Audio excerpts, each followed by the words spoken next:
Longlegs is the highly anticipated and much lauded horror film from Osgood Perkins. So let's not prolong that anticipation any longer and get on with the review. After this.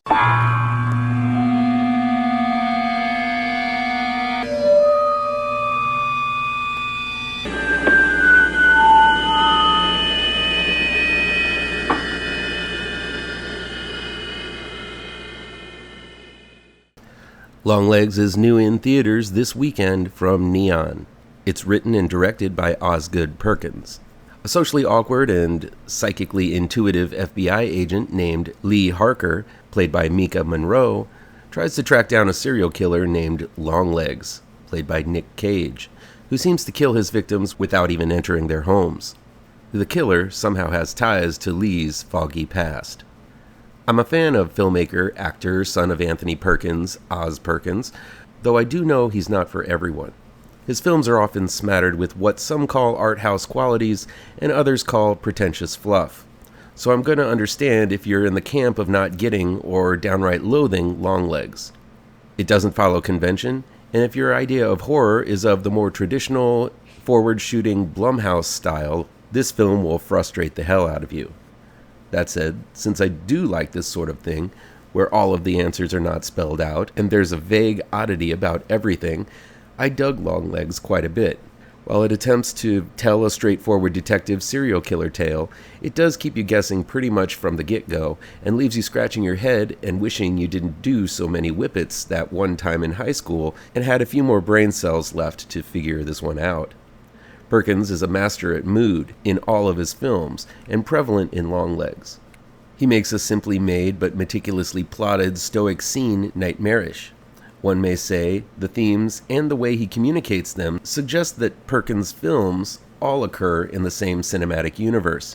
Satanism is addressed, and while it is more in the forefront here, it feels like the same kind of themes that were hinted at in The Black Coat's Daughter, where the devil is always lurking over our shoulder and in every shadow.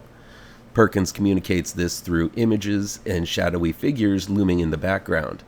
There is an evil influence lingering in every scene, simply through the way Perkins somehow brings out the darkest evil in the most banal of scene compositions, or through long pauses focusing on doorways that always seem to pop up throughout the film and fail to keep the evil at bay. The repeated image of the door feels intended, as much of the most harrowing stuff occurs framed within one. Filming the various flashbacks and breaks from the main narrative is wonderfully done as well, with a square-bound image and grainy retro film stock. These scenes feel like an old Polaroid that one finds in an attic full of foreboding and untold secrets. Adding to the terrifying mood is the unsettling score by Zilgi, who uses unconventional instruments and sounds not unlike the tension-laden score from The Shining. Touches like this creep under your skin. It wouldn't surprise me that this is a film that affects people in ways they can't really articulate. From minute one, you're in Perkins's odd world, and you don't know what to expect just off camera or around any corner. Mika Monroe has become quite the scream queen. Here she shows a shaky vulnerability, like a baby deer lost in a dark forest. You can't help but feel for her despite the bad decisions she's made to be in this awful place. Her moments on the phone with her mother at the beginning are a wonderful window into this layered character. I love the rigid scene where Lee meets her partner's daughter Ruby, played by Ava Keeters, who she cannot relate with, but these scenes also show just how likable she is despite her social setbacks. Blair Underwood plays a significant role here without standing out too much. He's supposed to be the sole person in the film that is relatable and not a complete head case. Alicia Witt is unrecognizable as Lee's mother, but manages to be creepy as hell, giving you a clue as to why Lee is such a mental mess. Nick Cage delivers another iconic performance. As Longlegs, Cage channels his inner Tiny Tim with a creepily high and sing-songy voice. Cage plays the character convincingly. He's under a lot of prosthetics and makeup to play this sadistic albino creep. At times he feels like an over-the-top Batman villain, but never crosses the line into camp. Still, there are a few scenes where he tap dances close to that edge. The restraint Perkins has with his reveal is wonderfully tense. We only see bits of his face, and then from far away for most of the film, making Longlegs all the more mysterious as an antagonist. Plus, his costuming, layering different shades of white clothing, make him look truly surreal in a very subtle way.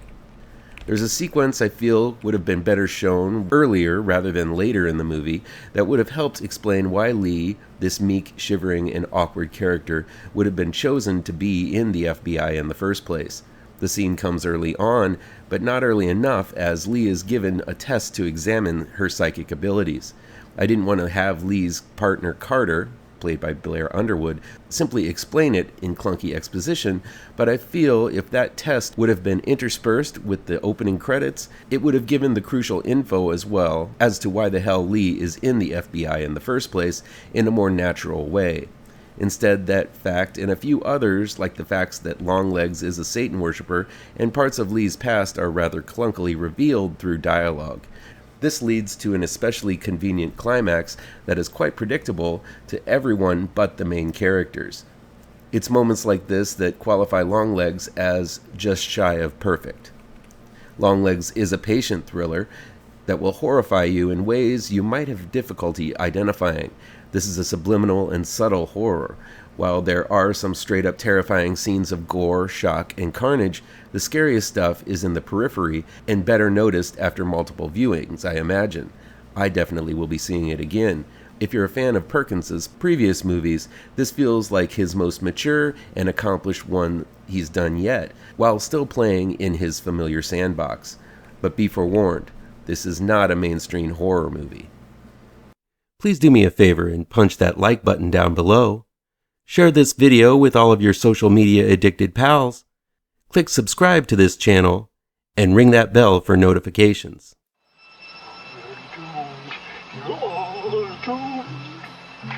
You're doomed